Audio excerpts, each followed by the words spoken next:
Hi, and welcome to FrazlCast. Climb aboard the Gnome Train. Woo! Chugga, chugga, chugga, chugga, woo! Please make sure to keep your limbs and experimental instruments inside the train at all times. And now, on with the show. A podcast by a Blizzard fan gnome about World of Warcraft and geeky stuff. I promise you, they do talk about the World of Warcraft. They just go off the rails sometimes.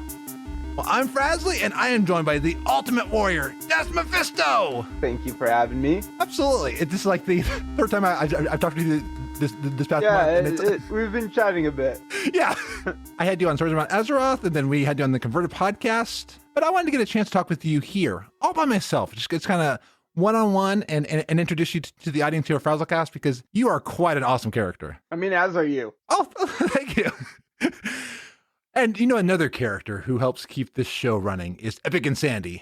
And Epicinsanity, what time is it? It's time to go around the table. Great idea. So what have we been up to recently? I've been doing allied races on EU. We recently started World of Druids as part of the charity, I don't know what to call it. We raised a bunch of money and World of Druids won. So we just did a Druid speed run. Took us like 12 hours and 37 minutes. Was a lot of fun. I'm super excited to see what happens with the next 13 Druids. How are you finding all of the versatility of the Druids and being able to like change specs? It is really confusing at first, right? They have probably some of the most abilities in the game, and you're constantly having to set up different bars. It's really overwhelming. But I've actually found Guardian Druid to be really good for speed leveling. And then Cat Form, it is a speed leveler's dream. Because Cat Form with minor speed to boots and the Gift of Enchant from Warlords gives you like 155% movement speed in Cat Form. And that stacks with Gun Shoes. So if I use Gun Shoes while in Cat Form, I have like 357% movement speed. Wow. Yeah, it is nuts. How are you enjoying the EU side, not having all the stuff that you have on your US account? World of Warcraft is suffering from a ton of bloat. There is too much to do, and it is exhausting. I'm still in the process of trying to unlock allied races. Even with the 100% reputation buff, it feels like an impossible task. And I'm hoping in Shadowlands we move more back to like somewhere between WoD and Legion. Like I feel like Legion went a little too far and Battle for Azeroth went way too far. Yeah, I'm definitely glad that they're getting rid of the rep requirements for allied races and getting rid of Pathfinder for previous expansions. I was talking with Stream last night. I would not mind keeping a Pathfinder for current content, but get rid of the rep grind. Just story and exploration. That's all that should be required to unlock flying in the current expansion. I like Pathfinder, but I think it should be different than how it is now. So after a certain point, the content unlocks so that you can fly, but you get a major benefit if you actually unlock Pathfinder. So, maybe like mounting speed in the zones decreased by 0.5 seconds. Like something that actually feels like, okay, I go through all this effort to unlock this. Now my alts can have an even easier time rather than just before where I was flying. So that way it still encourages interaction with the content rather than, well, okay, here's the mount. That's not really engaging to me. I know Pete and I were talking about on stories about having like a alt book that you could go to and be like, I've unlocked this on the character. Here's some things I can add, kind of like the family trees in SWTOR. That sounds cool. So aside from the World of Druid, what else have you been up to? Have you been back into the alpha recently? Oh, yeah. We've been on the alpha. We've been playing a ton of Torghast. I love Torghast. I don't like the new changes coming in so far with the Torments. Torments is basically just a soft timer, but it really makes it feel iffy. I didn't get to play too much yesterday because there seems to be a memory leak or something. I'm not sure what's happening, but my memory went 100%. I have 32 gigs of RAMs. I literally had to hard shut my computer down. And yeah, that should definitely not be happening, especially with the age of WoW. I know they're up in the graphics, but yeah, with 32 gigabytes of memory, you should be good. Like I'm on 18, so you have a better memory than me. Yeah, it was scary. Like literally my entire computer went black. It was going down and it was like it wasn't responding. And this happened midstream too. And I'm just like, What do you do? Yeah. Those are the cases where I definitely understand the need for two PCs on the stream setup, because I'm a single PC setup, and I assume you're a yeah, I'm PC single setup. PC. I've priced out what two PCs would be. I'm like, I want to upgrade this rig first before I do that. But yeah, situations like that, it'd be nice to fall back to something, be like, hey, I'm on webcam. My PC crashed, so we're just going to stand here for a few minutes. Okay, now we're back here. Anything else aside from Alpha and World of Druids? No, I mean, it's pretty much always busy in game. I feel like I play this game too much. It's both a sort of job and also a way of relaxing, and it's hard to separate the two. It's still fun, I assume, at times. Doing the EU stuff hasn't been that fun. Okay, Because you're unlocking all the reps, you're getting pathfinders, you're doing the allied races. It's a lot of chore. I feel like Battle for Azeroth has turned into World of Shorecraft. This is the worst it's been. which is why I definitely hope Shadowlands will be better. And I thank you for your assistance with the Azeroth Autopilot, because with that, I used it to get my Dwarf Priest that I have not leveled since vanilla up to 120. That Autopilot add-on, it is insane. I love how it knows where to go, some of the best routes, and it really makes things a lot smoother. Just go here, here, here. So I had found out about Azeroth Autopilot like right at the beginning of Battle for Azeroth. I had taken a long break from Legion, came back, and everyone's like, oh yeah, use this add-on to level. It's going to be really fast. So I use it, and I was like, oh, this is kind of cool. You know, I don't have any idea what's going on. It tells me where to go. And as I started getting into speed leveling, I saw this opportunity to go out and translate these routes that help everyone, because no one wanted to quest. Everyone preferred doing dungeons, because dungeons was always the fastest way to level. Yeah. And now that we had to quest, it was like, oh, this is really unfamiliar. This feels so slow. I don't like this. And then being able to translate that over to help so many people felt amazing. And then, like, especially I used it in some of the zones that are a little harder, like Northrend. It helped me get around Northrend better. And some of those quests, you're like, where do I go for that? Even in BFA, there's a couple quests you're like, where is it exactly? It would have helped me in Legion leveling up. I don't know if I am going to use an autopilot in Shadowlands first thing, because I do like that initial exploration. But when I'm on an alt, I'm past that having to worry about exploring. I just want to get things done. Of course, I definitely understand that. But I have to say, though, gaming's a lot of fun, and it's kind of fun exploring even further past what's in game, but out of game. And I'd love to explore your gaming history. So how did you get into gaming? I've been gaming pretty much for as long as I can remember.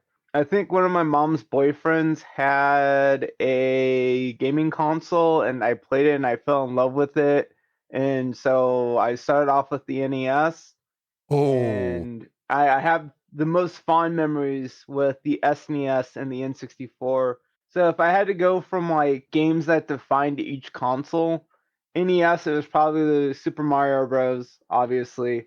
SNES, Super Mario RPG, absolutely incredible game. N64, Banjo-Kazooie, absolutely. Oh, yes. I fucking love Banjo-Kazooie. Fun fact, when Banjo-Kazooie came to the Xbox, I was the first person to get all of the achievements for it. Wow, nice. Like, there's literally a leaderboard out there with my name at number 1. I love Banjo-Kazooie. Like, I would move hell and earth just to be able to get a new Banjo-Kazooie game. Like, oh. I've been hearing rumors about a one for the Switch, kind of a remake or at least a remaster. I've been hearing those rumors too, especially with remasters Diablo 2. Oh, yes. I got told that on stream, and like I lost my mind. I was like, you better not be messing with me right now. This better not be some cruel prank. I can't take a cruel prank like this. No, yeah, because it's like, I love bringing back these old games. When I was at BlizzCon, at the Blizzard Arcade, I loved their little setup they had. I'm like, please, Blizzard, bring back these on modern consoles. Like, even just give them to GOG. Just get us some way to play these old games. And hopefully with Diablo 2, they can get rid of some of the cheating that I've heard happens on online servers. There's so many bots and everything. Diablo 2 right now stands the test of time. Like, it is an incredible game, but unfortunately, because of all the bots and all the cheaters, it's not as fun. And what's the point of climbing leaderboard when people have bots running 24/7? Like, there's nothing I can do about that. Or no. I look for a social aspect, and it's just following a bot around while it kills everything for me. And it's not that fun. So hopefully with this remake, they're able to address some of the old issues. I want them to keep the two separate, right? So leave the old Diablo 2 as is. It's there for everyone. We have the Diablo 2 remake. They adjust some things. They do some class spec balancing. They go ahead and maybe modify some drop rates and add some new content. That's what I would love to see. I mean, it doesn't have to do much to make the game better because it's already the GOAT. It's the GOAT of GOATs. So from Banjo-Kazooie to Blizzard, how did you find Blizzard and or World of Warcraft from there? Because like how did you first find the Diablo who took over your soul and your life? Diablo was the first game that got me into there, and then from Diablo I went to Diablo 2, from Diablo 2 to Warcraft 3, and then Warcraft 3, I found out about World of Warcraft, and I was like, well, I want to know more about this world. I want to know more about, Thrall, Jaina, ogres, which we never got. I wanted to see more of that. I could see ogres being a fun allied race, because we were talking last night about like one person doesn't want murlocs. I would love murlocs, but like I think ogres would be fun to have. I don't think about the other one I was thinking of, but yeah, it'd be cool to have even more allied races in the game, and like the ogres with their dances, because I have the blood ogre toy and I get the dance. The thing with ogres too is people say, oh, ogres are too big. The fact is, canonically, ogres are only 2 feet taller than Tauren. Tauren's max size is 10 feet, and an ogre's max size is 12 feet. So it really wouldn't be that weird to actually have ogres in World of Warcraft. And then people say, oh, well, there's no female ogres. What's wrong with just a one-gendered race? Yeah. I mean, this is 2020. I think we could have, a race of all males or a race of all females. Absolutely. So in WoW, what is your play style? Because we've gone over it. It's definitely like leveling. It's making warriors. But what do you love to do the most? Well, as you said, I think I'm definitely the very definition of altaholic. Yes. I'd say collecting transmog. I have like 97% of all plate in the game. Like I'm really, really big. I mean, obviously when you have, 49 max level warriors, of course you have a lot of plate. Yes. I don't know. I love transmog. It's like one of my favorite things about World of Warcraft because it lets you have that identity that you could define who your character is. You get that appearance and you get to feel like a badass. So you get to reflect your mood. It was one of the best things that Blizzard added for sure. So what made you pick warrior? Because you have 46 max level warriors of every race and gender combination. So warriors reflect an ideal, right? And that idea is that no matter how many times you get knocked down, you get up and you face the challenge and you overcome it. But that warrior mentality really plays a huge role in how I connect with the character. So going through life, dealing with the struggles that I have, it's really easy to relate to warrior because, well, I might not be like, battle, bloodshed, super strong and all that. I can relate to that mentality of you get knocked down, you get back up again. So it's really easy to form that attachment. And then, of course, warriors can dual wield. Or at least in vanilla, they could use 2 one-handed weapons, which is my favorite play style. I have always thought that was really cool, the ambidextrous aspect, being able to do all that. Yeah. Tales of Symphonia, Lloyd Irving, he uses 2 one-handed weapons, one of my favorite games of all time as well. So there's definitely that aspect that I really enjoy. You love leveling these warriors on stream, and you stream on twitch.tv/DesMephisto. So how did you get into streaming? Someone said I should stream. It was really that simple. I had been posting my World of Warriors stuff, mainly because I was like, well, here's what I'm doing. Oh, people seem to really like this. Okay, I'll share it. And this person, I don't even remember who it was, said, hey, why don't you try streaming this? I'm like, do you really think people would be interested in watching someone level warriors repeatedly? I'm like, I mean, look at Double Agent. And so I thought about it for a bit, and I started streaming. It was okay at first. I'd gotten a little bit of attention here and there. It took me a while to hit affiliate.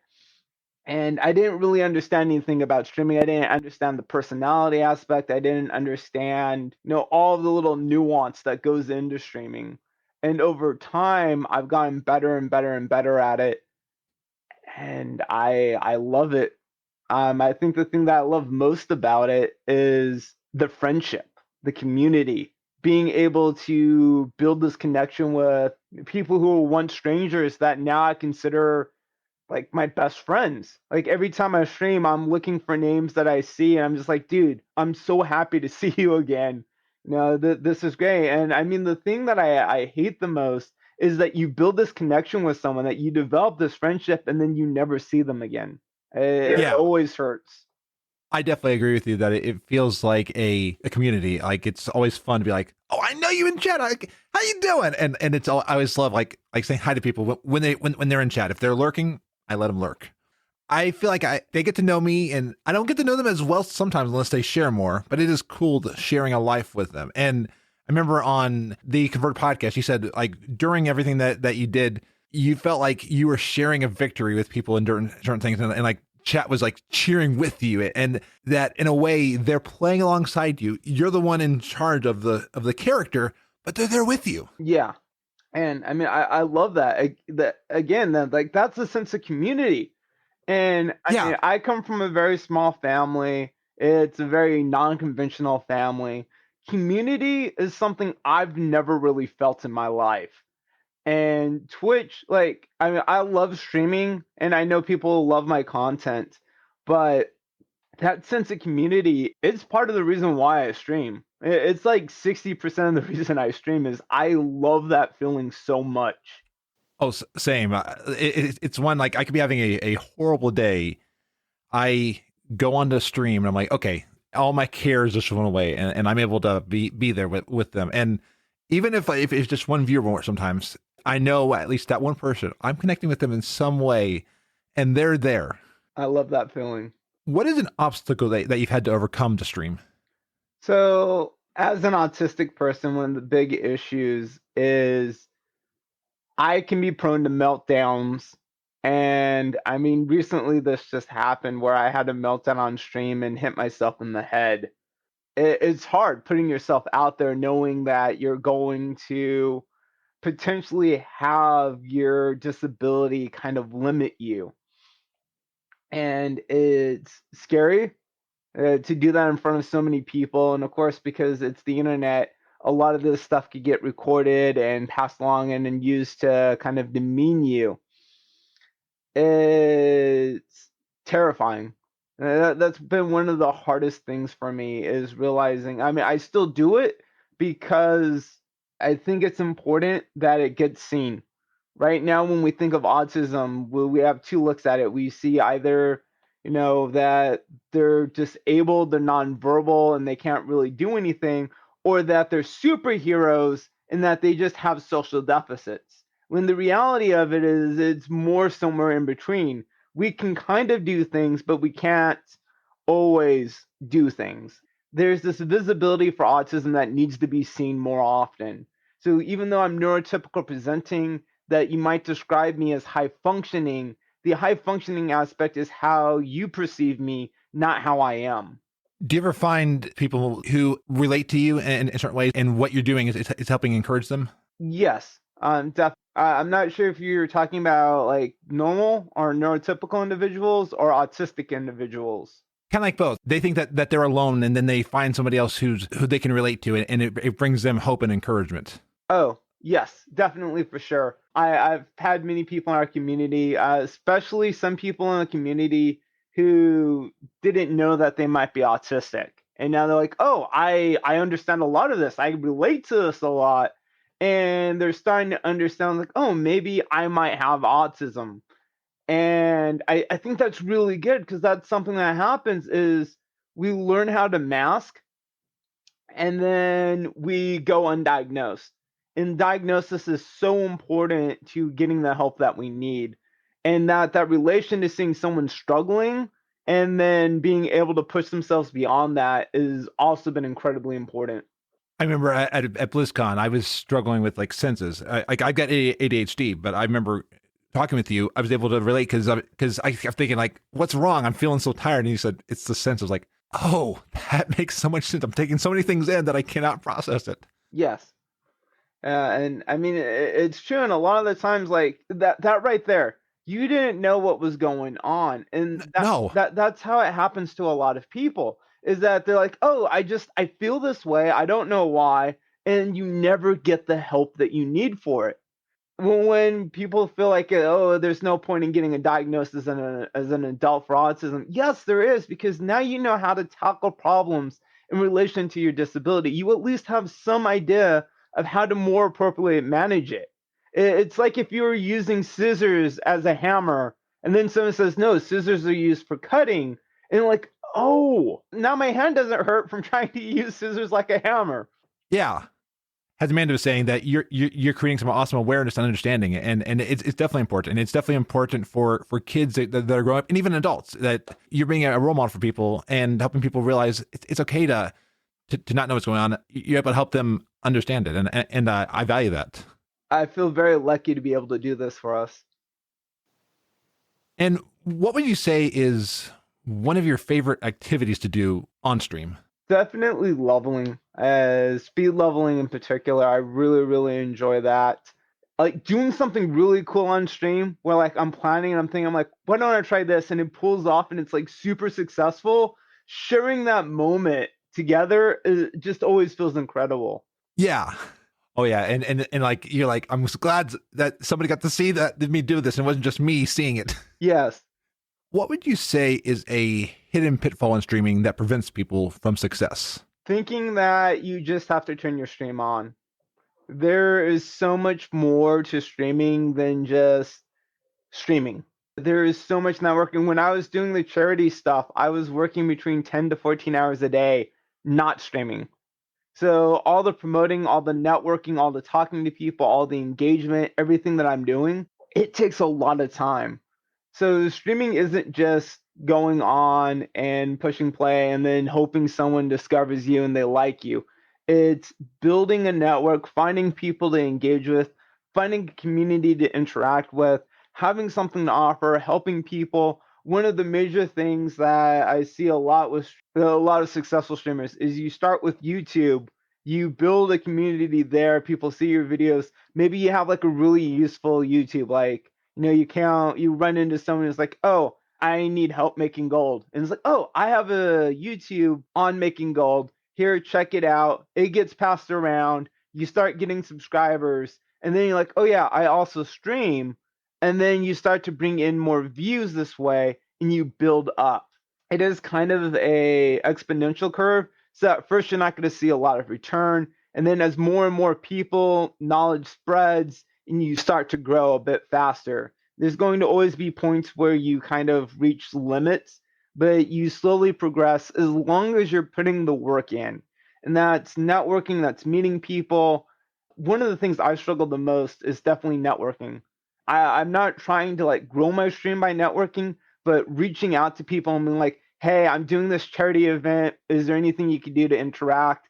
That was terrifying. It's definitely one of the hardest things about streaming in general, is just reaching out to bigger names and being like, hey, I'm doing this. Is there any way we could do something together? Yeah. And that's definitely like, even for this, I find I will be streaming and someone's like, hey, I've listened to your podcast for a while and I found out that you stream, and they come over there, and then some of my regulars now came from my podcast. It's not just the stream, but it's many assets, because Twitch is a hard discovery platform, especially because it's based on numbers and views.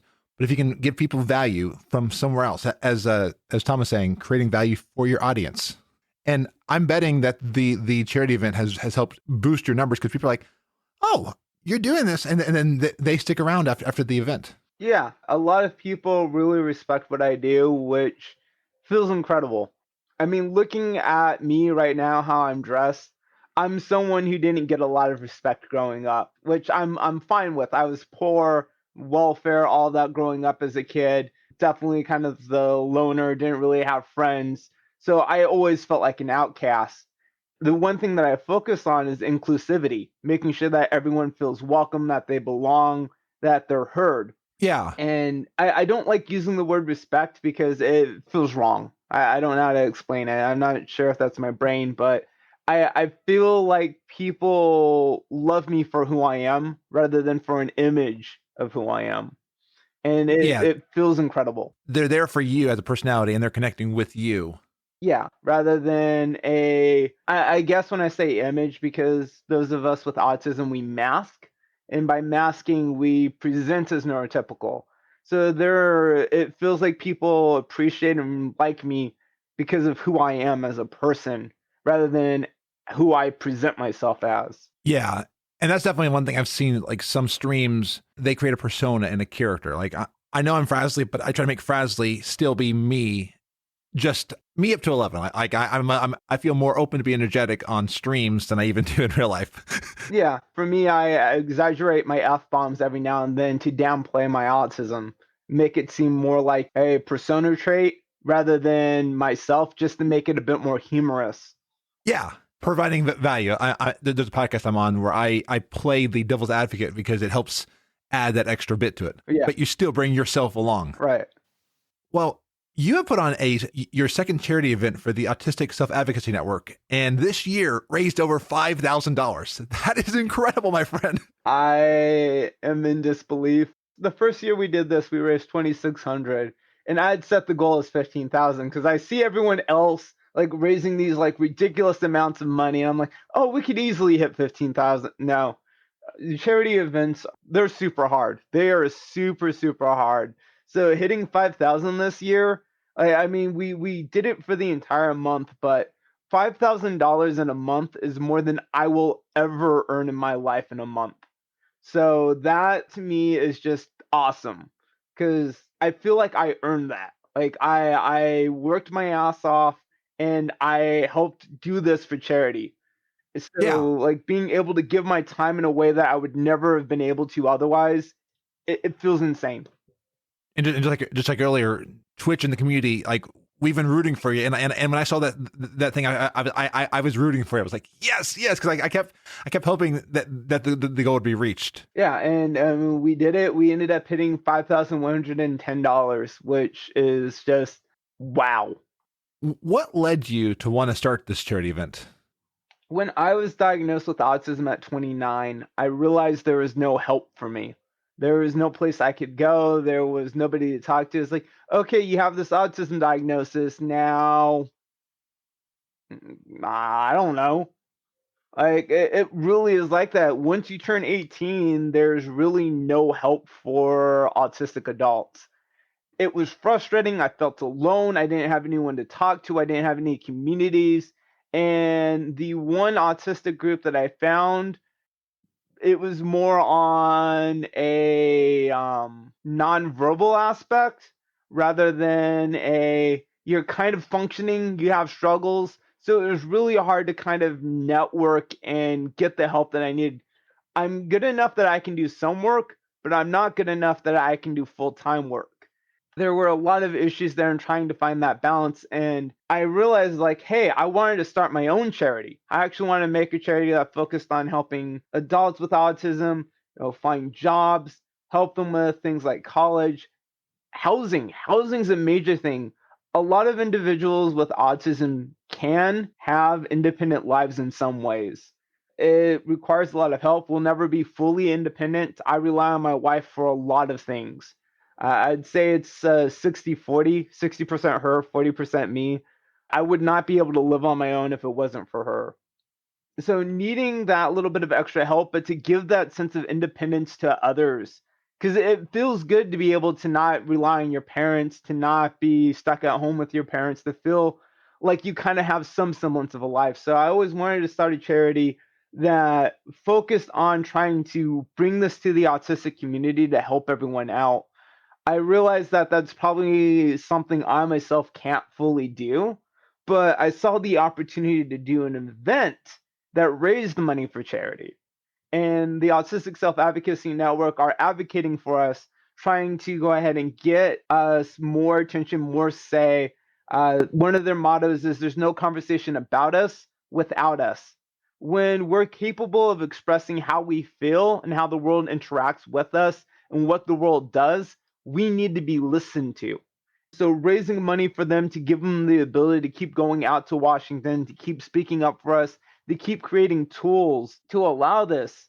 is incredible. Recently, they just put out a little booklet on their website. You can find that at autismacceptance.com that talks about not only like experience autism for the individual, but how allies of autism can help us. This is why I'm super glad to be able to support Autistic Self Advocacy Network, is because they're really trying to give us a voice where we're the voiceless. I love hearing the passion about this, and I can hear in your voice every time we've talked, and that I admire so much. You found that thing that just speaks to you. Yeah, I'm so glad that I've been able to get here, and hopefully we can keep going further. The thing that I've noticed is I've always struggled with work, but the 14-hour days, while they felt like they were tearing me apart and like I was losing my sanity, I don't know. I just kept waking up every day and I'd dive straight into work and just days would disappear. I did that for over a month straight, pretty much 10 to 14-hour days. I think I might have like one day off. It felt right. I don't know how else to explain it. It's that ultimate job that even though it's a lot of work, you love doing it.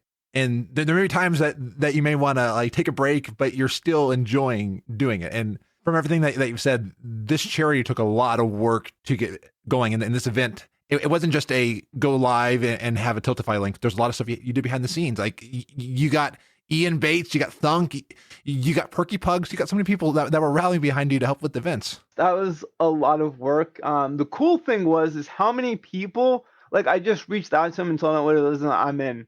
Like really, that was it. I thought I was like, okay, I'm gonna need to get them statistics. I'm gonna need to talk about like the outreach and everything. And I just, hey, I did this last year, and this is what we're doing. This is what I'm giving away. And that was like, okay, I'm in. How can I help? Zoria from Perky Pugs, absolutely incredible. Ian Bates joined me last year a little bit, but this year I looked for a way to be more inclusive. One of the things that I want to do in the future with this is, one, I want to expand into more games, but two, I want to highlight more people in our community with autism. One of the things I think I'll do next year is we'll do 4 weeks of podcasts with autistic individuals in the community and talk about how autism has affected us in daily lives and what World of Warcraft does for us and that kind of joy. Each time we do this annual charity event, we'll sit down with 4 autistic individuals and we'll talk about this. I'll probably open up with maybe red shirt guy Ian Bates if he feels comfortable next year. We'll do that. We'll have the conversation. And yeah, hopefully that'll go ahead and take off, because I think it's really important to highlight autistic members in the community. I mean, without saying, we have a charity event for autism. We need more people with autism participating in it if possible. So that's what I'm hoping for. And then, of course, spreading out into, like, say, Final Fantasy 14 or Overwatch or more games to really help spread the awareness outside of World of Warcraft. And, of course, this year we even had Blizzard get a bit involved. They had given us 10 90-day game codes to give away. They retweeted us on Autism Acceptance Day. And I get the feeling next year we might see even more involvement with Blizzard. I don't know for certain. I can't say. But I feel like this was a success, and we might get to see this more often. I love Blizzard. I know Blizzard gets a lot of shit about what's happened in the past, but at the heart of it, they are people who care. They care about the community. They care about everything that's going on, and they might make some dumb decisions because they're a corporation, and corporations, they're inherently cruel in some ways. But the people behind them are also inherently good. And you get to see that a lot. And I absolutely love Blizzard. And I'm so thankful that they helped me out with this. You described a lot of great moments in this. Would you say that there's one moment that is like stood as one of your favorite moments during the event? I'm not entirely sure. I think they were all great moments. I mean, having Wowhead post the article about the Guinness World Record, that was up there. Wowhead I've been using it since Burning Crusade. To finally see my face on this website that I've been using for 14 years was insane. Like, just there I am on like the just holy crap. And then It was so overwhelming, but awesome at the same time. You're up there for a good reason, for awareness, and for just something that you have passion for. Really, I don't know what to say. As an autistic person, to see the community rally together and to be so supportive like this. I mean, in a world where autism's still thrown around like an insult and is commonly used, it feels incredible to see so many people in the community come together and support this. And as Amanda says, the recognition is so well deserved. Thank you. What advice would you give to someone wanting to start a charity event for something that they are passionate about as well? Best thing I could recommend is the first one is probably going to be a less success than you want. And you're going to have to build it up. You're going to have a community, and you're going to get some recognition for it. And then the first big thing that you're going to want to do is get someone from the community to rally behind you, to like believe in what you're doing. So you'll do the first event, you'll have a showcase, you'll get some understanding of it. And then the next event, you'll reach out to more people depending on what you have involved. And you'll start to try to bring in more things. What I found is that some events track better than others. RP communities are going to be the best option for you. So the WoW Trivia Night that I did with Ian Bates was really successful. We had like 30 some participants in that. That's like the most activity I've ever gotten with any of the events. With the All Warrior raid, I think we had barely 20. And then I think we had like maybe 20 for the All Warrior PvP event. So these more RP thematic aspects, if you're really looking for charity stuff, look for ways to bring it in game. Look for RP communities and create events around that, because that'll be a good way to start developing that and get people invested. I absolutely love the RP community of WoW. They're amazing people. They're always there ready to rally for charity. It's awesome. Outside of that, find people to contact that support you. One thing that I know for certain, if you want to start getting into charity, Azoria, the Friendship Dragons, they always do a yearly thing for St. Jude. Talk with them, see if you can't become like a team member, raise some money for that, and then use that experience to then go into your own charity. You know, sometimes that you have to do a bit of internship to then kind of learn how to grow from that as well. And would you say that it might sometimes be better to work with somebody else at times instead of just trying to do it all by yourself, because the charity event's not for your own publicity, but it's to raise cause for what you're doing? Definitely. One of the things that I'd like to do in the future for sure is create a team for this. So with Tiltify, you can do teams so that multiple people are raising money, and it's a combined effort rather than a singular effort. And so in this case, the singular effort has been from me, as in like, you have to come here. And I don't like that as much because I feel like it limits potential. Yeah. It's like the Extra Life teams I've seen that have been really successful have been like a big team coming together, like people under the team. Yeah. And that's what I want to try in the future. It also goes ahead and takes some of the pressure off of me, which I would... I would prefer that. I can definitely bet. Like I can only imagine some of the stuff that you've had to go through. Yeah, it's exhausting, but yeah, definitely reach out to people, build network, make a community, just grow it. And the best thing is no matter how much money you raise, the fact that you raised anything at all is what matters. And yeah. I mean, at the end of the day, your effort, your work is still going to a charity to help them out. You're doing something you love, something you care about, and people will see that passion.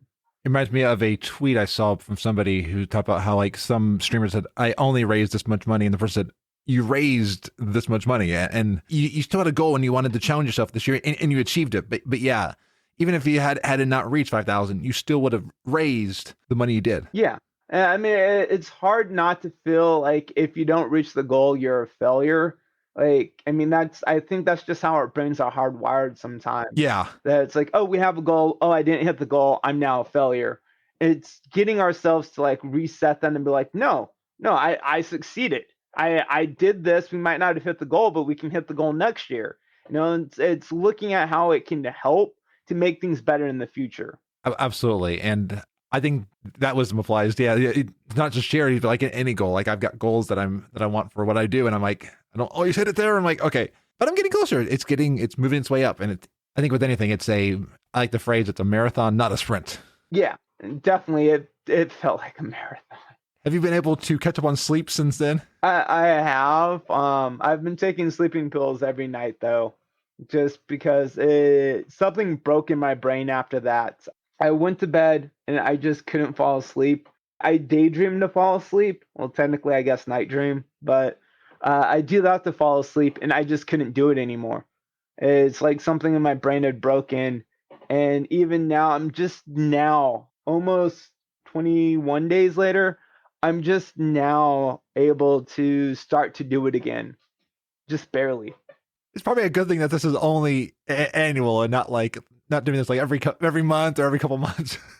Oh god, I would push myself into early grave if I tried to do this every month. The worst thing is I'm still thinking about doing another charity event in like November, because ideally I want to try and do 2 charity events a year.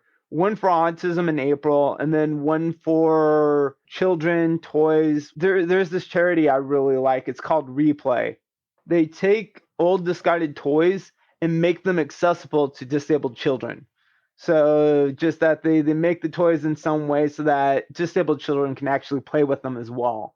And that's awesome. Doing that in November, right before Christmas, it seems like a really good way to help out disabled communities. Like, I focus on disabled aspects a lot because I feel like those are the aspects that always need a lot of help. Yeah.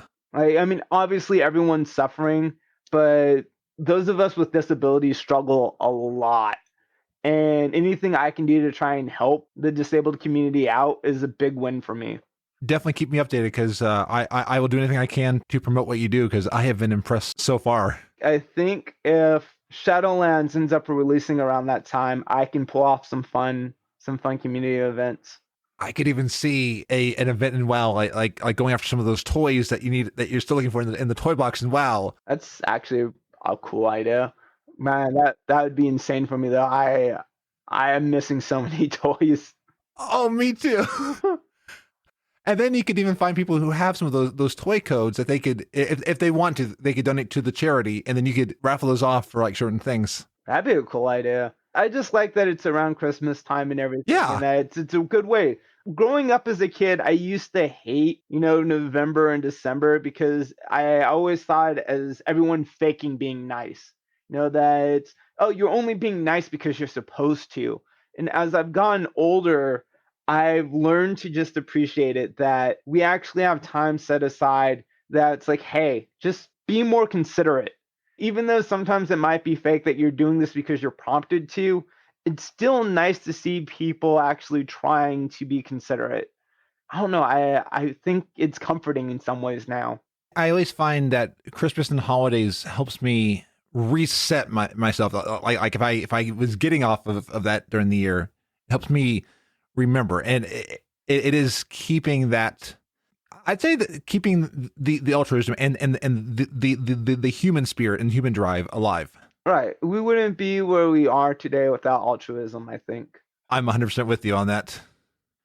Well, I want to thank you for joining me on FrazlCast today. I have had a blast getting to talk with you, and I tried to go for different questions than what people might have heard on other podcasts, because I wanted to learn more about you. I feel like I've come away now with an even greater appreciation for you, and definitely for those who want to follow you, to see your journey as you go along this year, and also just to get ready for the next events. Where can they find you on the internet? You can find me on both Twitter and Twitch at DesMephisto, DES and then Mephisto. I have a YouTube, but I'm really bad about uploading anything to it. Yeah, I've had people suggest that, like, I should edit Let's Plays, and I'm just like, streaming itself is enough work. The networking is enough work. The podcast editing, I'm going to do it at some point. Or if I ever get to the place, hire an editor. I saw a Twitch user who had an editor. I was like, there are days having an editor would be great, because I know that's how Alpha Gaming Harris Heller. He has an editor for his videos that he sends over. If I ever like get into YouTube, I would have to have an editor. I like make the content. Like I'd be fine like doing 50-50. Like, okay, I get 50%, you get 50%. That like, Yeah. like I don't know if that's like a good deal or if that's like a crappy deal, but like just here, take the money. Just I can't. I can't. One day we will both have YouTube channels like that.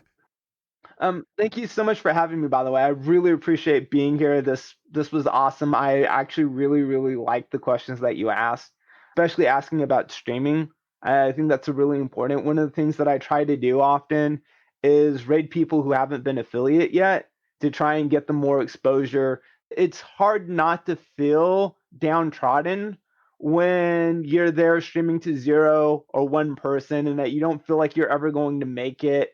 Rating these individuals who haven't, or being there trying to support them, lurking in their channel, it's something that I try to do often. So having a conversation on streaming and how to kind of like look at it a bit more, I really appreciate that you took the time to ask those questions. So thank you. I find streaming is one of the things that I'm passionate for. And you're the one who got me that 40 viewers at one time achievement on Twitch. So I appreciate that rate. I love supporting people. And I do streaming because I love it, but I also want to be inspiration to people. And that's why I love asking other creators, what do you do? And maybe someone can find something from here. Because I've had podcasts start from this show. I've had streams start from this show. I don't say that to be like a pat my back, but more just to be like, I love that people find inspiration from that. Yeah, of course. And no, definitely. And I mean, honestly, in some ways, definitely pat yourself on the back.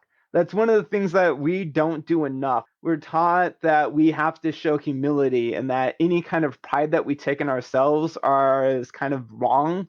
But we do some incredible things. And I don't mean we as in just you and me. I mean, we as in humans.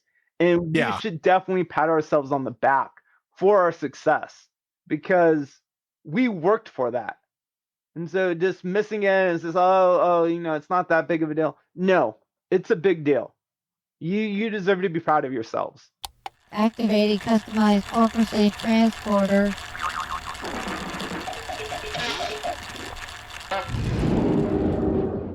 Well, I am back in Mom of Ironforge until we one day reclaim Gnomergon. I'm a gnome. Let's look at what has been happening in the community. Awesome, let's do that. This is one of my favorite sections of the podcast to do. I capture everything I see that showcases things in our community and aim to bring it to you here each week. So runs for the Uncorrupted Voidwing are happening right now. Follow @FriendshipMount on Twitter to find out where runs happen. And in addition to getting people ALTC, they are raising money for various charities. Get your ALTC before the Uncorrupted Voidwing takes flight with the Shadowlands pre-patch. In addition to Friendship Dragon, Perky Pugs does many events throughout the week. They got more information in their Discord, but there's never a dull moment when these doggos get involved. And as DesMephisto said, they're raising money for St. Jude Children's Research Hospital. Alpha Gear tweeted out on Monday 10th that they raised over $2,500 in one night. The 2020 Tiltify campaign for Perky Pugs is over $14,000 now toward their goal of $20,000. And speaking of high numbers, Icy Veins reports that Rextroy has performed a two-handed 1 million damage one-shot combo as a Prot Paladin. They have the full rundown and video on how Rextroy did this. And I'm going to bet that Rextroy's grin was just like the Paladin in the classic Pally-Life art by Thomas Carlson that I saw while browsing Reddit. The Bubble Heart method is definitely classic. And speaking of method, a different method, but Sir Onion Knight brought to my attention a new Nihilota showdown between method and aversion brought to you by MSI. It's a new raid race, and there will be additional dungeons and PvP tournaments on the Shadowlands Alpha. This event kicked off this past week. I did not find out about it before last week's show. Check out the details at the link in the show notes. And Icy Range reports that Gussie has beaten Apes' record on clearing Blackwing Lair in Classic. Well, I guess if Apes and Gussie want to battle it out in the PvP, Icy Range reports that Wargames functionality has been found in Classic, and Blizzard does not intend to disable it. Now, I don't mean that Classic has a new movie with a machine playing a game. Though that would make a cool DBM voiceover for starting PvP and arena battles. Do you want to play a game? This is a feature that lets two groups match up in arenas and battlegrounds. And over in Classic, Icy Veins reports that all US servers have had layering disabled again. It was a feature brought in for Classic's launch, but it was re-added recently as realm populations were being watched closely by Blizzard. I mean, if Wargames returned to Hunger Games, and your character permanently died, that might help the character population of those realms. No. If I believed in that thought, then that last thought might have meant that I was actually part of the disorder section of the WoW cosmology chart, which I have to say looks gorgeous and full color. Wowhead brings to our attention the work that AJT2K19 put to turn the cosmology chart into full color, and it is gorgeous. I'm expecting to see maybe for Azeroth, merely a setback, or Morally Gray to have this printed out and put on the wall for their Twitch live streams. Leroy Jenkins! Oh no! Hide your chickens, as Leroy is here! Wowhead reports that May 11th was the 15th year anniversary of this iconic meme. I remember being at a non-geeky event in my youth, and one of the people in this crowded gymnasium yells out, Leroy Jenkins! And just as iconic as Leroy Jenkins is the Invincible Song from Icecrown Citadel. Jay and Sharm have teamed up again to cover Invincible, the haunting song that reminds me of the mount that I keep hoping drops while in ICC. One day. What you're hearing right now is the soundtrack version, but you've got to go listen to Jay and Sharm's cover as I listen to it while working on these show notes. And I've got chills, they're multiplying, and I'm losing control. Oh, that loss of control could be the song, or it could be the influence of Medivh. Wowhead tweeted out an amazing Medivh cosplay by Iska Cosplay. I just love cosplay, and I'm always in admiration at the magic that they make. I got to see one of Little Spark's cosplays in person at BlizzCon after being an admirer of their work for many years. This stuff takes so much work, but I hope all of you cosplayers know how much we appreciate your work. And Icy Veins reports that Redditor Ashervok has given life to the art that Kyle Herring made of Sargeras. I don't know if I want Sargeras' sword on my desktop, threatening to plunge into the PC that I use to record the podcast and stream, but if you do, get this titanic piece of art at the link in the show notes. And I am a huge proponent of commissioning art, which is why I love this piece by Vinette Cosman of a High Elf Paladin that they made for Olivia V. Highblade. And being a gnome at Ironforge, the first time I arrived here, I felt like the dwarf in Stormwind that Wei Wang made in this amazing piece of art. I found this piece on Reddit while browsing during the early mornings. I do that a lot. And Icy Veins shows us some amazing troll art by Caprozi X of Talanji, Rusticon, and Zool. And they have a link to find more art by Caprozi X. And then Icy Veins shows a cinematic trailer by Redditor Dr. Phil 251, who has put an amazing 1,300 hours into recreating the Old War Tier 8 armor for Hunter and Warrior. I love cinematic machinima like this, and it's amazing. You've got to check it out in the show notes. Top tier. Well, I mean, it's Tier 8, but this work is top tier in terms of quality. And finally, on Reddit, I found a wholesome picture of an orc child getting their first axe. It's not Tier 8 armor, but it's monumental. I remember getting my first sword as a little gnome warrior. And now look at me, defeating enemies of N'Zoth and more! Shadowlands beware! Frazley is on his way! And speaking of the Shadowlands, I have two interviews to bring up. One with Preach and Morgan Day, and the other is a Wild Chakra interview with Ian Hezekiah. As I've talked on Stories About Azeroth, I love these developer interviews with content creators. So many good things in both interviews. I've got links to both in the show notes. You'll definitely want to dive in if you want more information on what's coming in the Shadowlands. This has been another awesome episode of FrazlCast. Take it away, Frazzlepants. Thank you, Scruffy. Shout out to Allie of Dungeon Fables, who said that the last episode with Katie of Tarn and the Goblin was such a fun show. I agree, I had such a great time. And then Jinden said, just listen to your last podcast, the same one with Katie of Tarn and the Goblin, and they said that is one of my best. Great energy. Thank you, my friend. Jinden posted this comment in Twitch chat, and speaking of Twitch, thanks to everyone's support, we unlocked the 5th and final sub emote slot. And the emote that I had Serenity Knight make was Frazzle Dab. This was an idea by Valicia and one that got good responses in the chat. And because of this dab emote, I've added a new dab cam, one with a different unique camera angle to show when people redeem the Frazzle Dabble reward. This is a Logitech C920 that I use on my Mac, and I decided to also use it on my streaming setup. While getting ideas for a new emote, one of the ones suggested was Invincible, as he still eludes me in ICC. Well, Sir Onion Knight made this, and it has been approved at Better Twitch TV and Frankerface C. So while I'm running for this mount, you can help my RNG by spamming it in chat. I think that's how it works. Better Twitch TV and Frankerface C are two add-ons that you can install in your browser to extend Twitch functionality and add extra emotes to Twitch channels like mine, and these emotes don't require a sub. And I know many of you are accruing FrazzleTazzles to use them on a tattoo reward. And I think I'll have Serenity Knight do the art for it, as it'd be cool to have an emote on my person. FrazzleTazzles are channel points that you earn on my stream just for watching, and you can redeem for fun things, like making me play games blindfolded. And when I do that, I turn on chat text-to-speech, so you can help direct me when I'm blindfolded. So people have been enjoying channel points, and so have I. They've been a lot of fun. So I figured it was time to give the channel points a new look. So I had Serenity Knight create a new icon for them, and it's a gorgeous magenta coin, and I love it. And every week, I like to thank those who have given back to the show financially. Thank you to Cap, who gifted a sub this week, and thank you to my Twitch subs out there.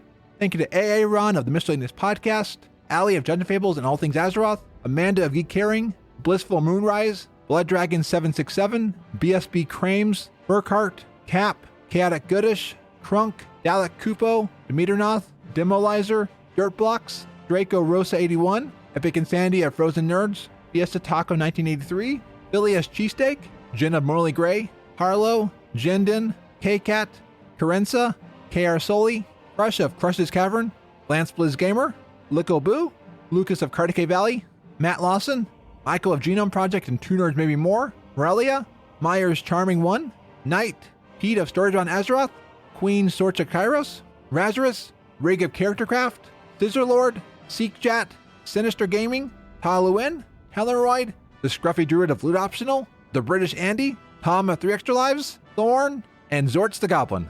And thank you to Cap and Scissorlord for the bits this week. If you want to support the show financially, please go to support.gnomepodcast.com. And if you have Twitch Prime to Amazon Prime, you can use your free Twitch Prime subscription on my channel. All of your support goes to helping support this labor of love. Thank you so much. Well, I am Frazley, and you can find the show at gnomepodcast.com. There you can catch past episodes and find out many of the places where you can subscribe to this show to get the Gnome Train coming to you every single week. Well, until next week, be awesome. Attention. Have you or someone you love become tired of listening to the same old World of Warcraft podcasts? Have you converted one too many weekly instances into lagging roundtables? Then come on down and listen to the only show for the everyday World of Warcraft player, the Unshackled Fury podcast. With insider analysis from two players who've seen it all and probably taken one too many shots to the head, the Unshackled Fury podcast covers all the news and notes you need to know in and out of the world of Azeroth. So come download the show now on SoundCloud, iTunes, Stitcher, and Google Play today. The Unshackled Fury podcast contains strong language, and listeners of the show must be accompanied by an adult at all times. Listen responsibly. FrazlCast is a fan podcast that covers Blizzard games. We are not affiliated with Blizzard Entertainment, Inc. Views expressed by the hosts and guests are their own. Some of the art, music, and sound effects come from Blizzard Games, and they are owned by Blizzard Entertainment, Inc. No copyright infringement is intended. This show is for the community, and it contains contributions from the community. The Gnome Train Intro is by Allie of Dungeon Fables and All Things Azeroth. The opening music is by Brandon T. Blaylock. The Gnome Roar is by Jen of Morley Gray Podcast, and the Frazzlepants bumper at the end is by the Scruffy Druid of Loot Optional and Viral Voice Arts. This show is brought to you by Dragon Powered Studio. Podcasts to make your week better. Remember to smile and be awesome. Find more at dragonpoweredstudio.com. Fraz, your nose, or left nostril. Oh, thank you. That's not good. Thank you. Not good indeed. I'm a professional klutz. You know, honestly, I just like the Gnome Train so much you wanted to do a little boogie. It's been fun. Farewell.